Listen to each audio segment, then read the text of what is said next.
সেই সাথে সাথে আপনারা যে সমস্ত গার্জেনগুলো যারা এসছেন, প্রথম কথাটা এটাই ছিল আমার, যে আপনি হয়তো ভাবছেন আমি গ্লোবাল ইসলামিক একাডেমিতে আমার বাচ্চাকে আমি অ্যাডমিশন করিয়েছি, সেখানকার মান মর্যাদা কেমন হবে, সেখানে বাচ্চারা কতটা শিখবে, পাশে কেন এবিএন গ্লোবালের মধ্যে স্কুল রয়েছে, দিল্লি আইসিআইসি বোর্ডের স্কুল রয়েছে, অনেক অনেক বড় বড় নামি দামি স্কুল রয়েছে, নর্থ পয়েন্টের মধ্যে স্কুল রয়েছে, সেখানে কেন আমরা দিলাম না বাচ্চাকে? আল আমিনের মতো একটা মিশন রয়েছে, সেখানে কেন দিলাম না? এই ছোট্ট একটা জায়গায় কেন আমি বাচ্চাকে এখানে অ্যাডমিশন করালাম? এটা আপনার মনের মধ্যে একটা প্রশ্ন আছে, স্বাভাবিক। তো এই প্রশ্নের উত্তরটা আমি নিজেই বলি, জীবনে কোনো জিনিসটাকে আপনি ছোট মনে করবেন না। ছোট জিনিস থেকেই কিন্তু একদিন বৃহত্তর আকার ধারণ করে। আপনারা নিশ্চয়ই শুনেছেন এপিজে আবুল কালামের কথা, যিনি ভারতবর্ষের রাষ্ট্রপতি ছিলেন। তিনি কোথা থেকে উঠে এসেছেন এটা কম বেশি আপনারা প্রত্যেকেই জানেন। প্রথম জীবনে উনি কিন্তু ওই জেলে ছিলেন, জানেন তো, অনেকেই জানেন নিশ্চয়ই।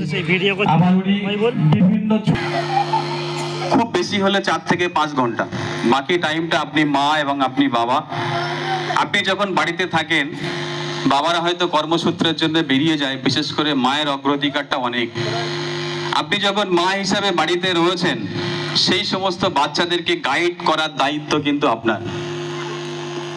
মা যদি ঠিকঠাক ভাবে বাচ্চাকে গাইড না করে, তাহলে কিন্তু সেই বাচ্চা কোনোদিন তার যে আগ্রহ, তার যে চিন্তা ভাবনা, সেই চিন্তা ভাবনা শেখরে সে কোনোদিন পৌঁছাতে পারবে না। তাই যে সমস্ত গার্জেন আমরা এখানে উপস্থিত হয়েছি, আপনাদেরকে অনুরোধ করব, আপনারা বাচ্চাদের প্রতি সর্বসময় খেয়াল রাখবেন।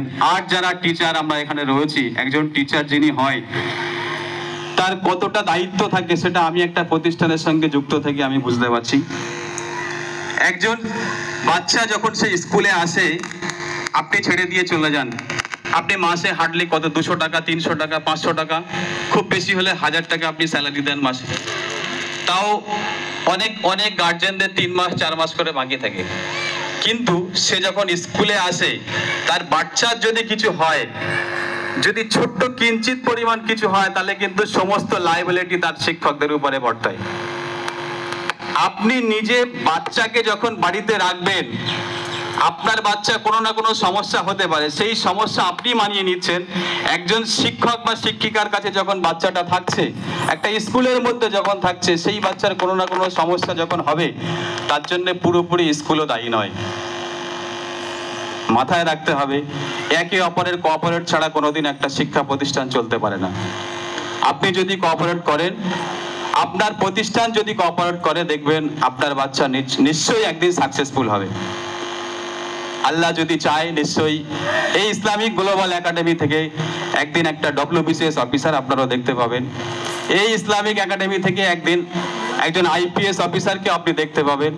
এই ইসলামিক একাডেমি থেকে আপনি একদিন এমন একটা পরিবেশ চলে আসবে, সেদিনকে দেখবেন একটা এলাকার মধ্যে একটা SPO তৈরি হয়ে গেছে। তাই যে সমস্ত বাচ্চারা আমরা এখানে আমরা শিক্ষকরা দায়িত্ব নিয়েছি, এই দায়িত্ব আমরা অর্পণ করব, এটা আমরা আশাবাদী। কারণ পরিষ্কার বলা আছে, হুকুকুল্লাহর হুকুকুল ইবাদ, আল্লাহর হক এবং বান্দার হক। আল্লাহর হক, আপনি নামাজ পড়ছেন না, রোজা করছেন না, হজ করছেন না, জাকাত দিচ্ছেন না, আপনার সমর্থন থাকা সত্ত্বেও আল্লাহ যদি চায় আপনাকে ক্ষমা করবে। কিন্তু হুকুকুল ইবাদ, যেটা বান্দার হক, সেই বান্দার হক আমি নিয়েছি, আপনি নিয়েছেন। কেন কি একজন শিক্ষক হয়ে যদি সেই শিক্ষার দায়িত্বটা নিয়ে বাচ্চাকে ঠিকঠাক ভাবে প্রদর্শন না করতে পারে, বাচ্চাকে সেই এডুকেশনটা যদি দানা দিতে পারে, তাও আমি তো মনে করি এটা হুকুকুল ইবাদের মধ্যে পড়ে। তাই যে সমস্ত শিক্ষক এবং শিক্ষক মন্ডলীরা যারা আমরা এখানে আছি, আমরা যারা দায়িত্ব নিয়েছি, আমরা যারা প্রতিজ্ঞাবদ্ধ হয়েছি, আমরাও চেষ্টা করব যে সমস্ত স্টুডেন্ট আমাদের কাছে রয়েছে, এই সমস্ত স্টুডেন্টদেরকে আমরা সঠিকভাবে পরিচালনা করব, এটাই আমাদের অঙ্গীকার। আর সব থেকে বড় কথা আপনাদেরকে বলে যাই, যে বাচ্চাদেরকে সর্বসময় ডিসিপ্লিন শেখাবেন। ডিসিপ্লিন যখন আপনার বাচ্চা শিখবে, দেখবেন আপনার বাচ্চা একদিন উচ্চ শিখরে পৌঁছতে বাধ্য। আপনি বাড়িতে আপনার বাচ্চাকে, সাপোজ আপনি একটা কলা খেতে দিলেন, সেই কলাটা যখন বাচ্চাটা খেয়ে নিয়ে সেই খোসাটা ফেলে দিচ্ছে রাস্তার ধারে, যখনই সে ফেলবে, রাস্তা দিয়ে একটা গাড়ি গেল কি একটা বাচ্চা গেল, সেই পা স্লিপ করে সে পড়ে গেল। কারণ ও তো ছোট বাচ্চা, ওর তো সেই বুদ্ধি নেই, সে তো ছোট, এখন ওর এডুকেশন লাইফ, এখন শিখবেও, ও সর্বসময় স্টাডি করবে, ওকে শেখাতে হবে। সেই শেখানোর দায়িত্বটা কার? আমার আপনার। আমি যদি ওকে নির্দিষ্ট একটা স্থানে একটা ডাস্টবিন ঘরের পাশে রেখে দেবে, সেই ডাস্টবিনের মধ্যে সেই খাবারটা, সেই খাবারের খোলাটা বাচ্চাটাকে বলবেন যে এই ডাস্টবিনে সেই খোলাটাকে ফেলবে, আবর্জনাটাকে ফেলবে, অন্য মানুষ যখন রাস্তা দিয়ে চলবে তাদের চলার পথ সুগম হবে। নিশ্চয়ই আপনার বাচ্চা আপনার সেই স্টাডিটাকে শুনবে, এটুকু আমার বিশ্বাস।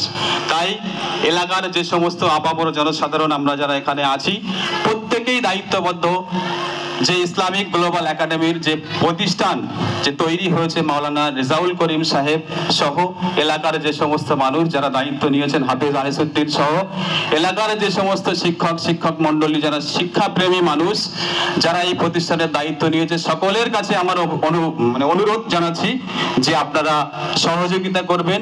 আর এলাকার যে সমস্ত আপনারা বুদ্ধিমান মানুষ যারা রয়েছেন, এডুকেশন দেওয়ার মতো মানুষ যারা রয়েছেন, তারা সর্বসময় এনাদের পাশে থাকবেন। এনাদের যে চিন্তা ভাবনা রয়েছে আমি দেখেছি।